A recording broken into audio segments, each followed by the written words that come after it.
Dhallywood queen Apu বিশ্বাসকে বিভিন্ন সময় বিভিন্ন প্রশ্ন করা হয়। এবার তাকে জিজ্ঞেস করা হলো যে অপু বিশ্বাস শাকিব খানকে এখনো ভালোবাসেন কিনা। অপু বিশ্বাস একগাল হেসে বললেন, ভালোবাসার এখন আর তখন কি, ভালোবাসা তো ভালোবাসাই, তখনও ভালোবাসতাম, কারণ ভালোবাসা না হলে তার সন্তানের মা হলাম কি করে, তাকে ভালো না বাসলে বিয়ে করলাম কি করে, তাকে ভালো না বাসলে 10 বছর সংসার করলাম কি করে। সুতরাং ভালোবাসা এখন আর তখন নেই, ভালোবাসা ভালোবাসার জায়গাটাতেই আছে। আসলেই অপু বিশ্বাস শাকিব খানকে এখনো অনেক বেশি ভালোবাসেন। তিনি বলেন যে তার সঙ্গে এখনো কথা হয়, যেহেতু সন্তান রয়েছে, সন্তানের কারণেই তার সঙ্গে কথা হয় কথা হয়।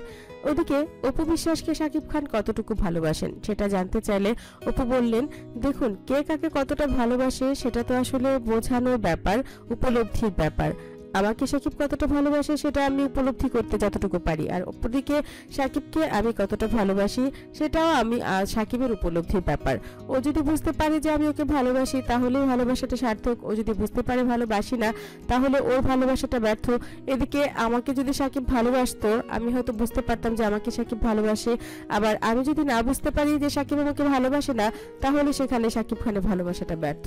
আর তাই ভালোবাসার ব্যাপারটা নিয়ে আসলে এখন আর ভেবে দেখা সময় হয় না। এখন আমাদের সব ভালোবাসাই আমাদের একমাত্র সন্তান আব্রাহাম খান জয়কে ঘিরেই। এটা সত্যি কথাই, জয়কে আমি যতটা ভালোবাসি শাকিব খান হয়তো তার চাইতেও বেশি ভালোবাসে, কারণ সে সময় কম পায়। এখন আমরা সকলেই অনেক বেশি ব্যস্ত, শাকিবও ব্যস্ত, আমরাও ব্যস্ত।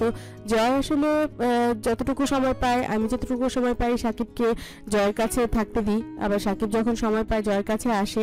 সব মিলিয়ে এভাবেই চলছে, কারণ ব্যস্ততম দিনগুলো আমরা এভাবেই ভাগ করে নিয়েছি যে যার মতো কাজ করে যাব।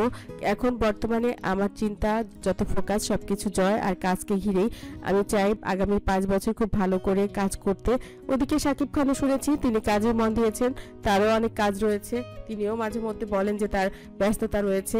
আসলে আমরা দেখতে পাই তিনি তো আসলে শুধুমাত্র অভিনয় নিয়ে ব্যস্ত নেই, তিনি চিত্রজগৎকে একটা সুন্দর জায়গায় দেখে যেতে চান। অনেকেরই স্বপ্ন থাকে অনেক ভালো কিছু করার, দেশকে নিয়ে ভালো কিছু জায়গার কমিটমেন্টের জায়গা থাকে। তো সেদিক থেকে শাকিবও ব্যস্ত, আমরাও ব্যস্ত, সব মিলে এভাবেই কেটে যাচ্ছে দিন। বন্ধুরা শুনছিলেন অপু বিশ্বাস শাকিবকে নিয়ে যে কথাগুলো বললেন, আপনাদের কাছে কেমন লেগেছে অবশ্যই কমেন্ট করে জানাবেন। আমার চ্যানেলটিতে যারা ইতিপূর্বে সাবস্ক্রাইব করেছেন তাদেরকে অনেক ধন্যবাদ, যারা এখনো করেননি সব খবর সবার আগে পেতে সাবস্ক্রাইব করে বেল আইকনে ক্লিক করলেই আপনাদের কাছে পৌঁছে যাবে সব খবর। ভালো থাকবেন, ভালো রাখবেন প্রিয়জনকে। ধন্যবাদ।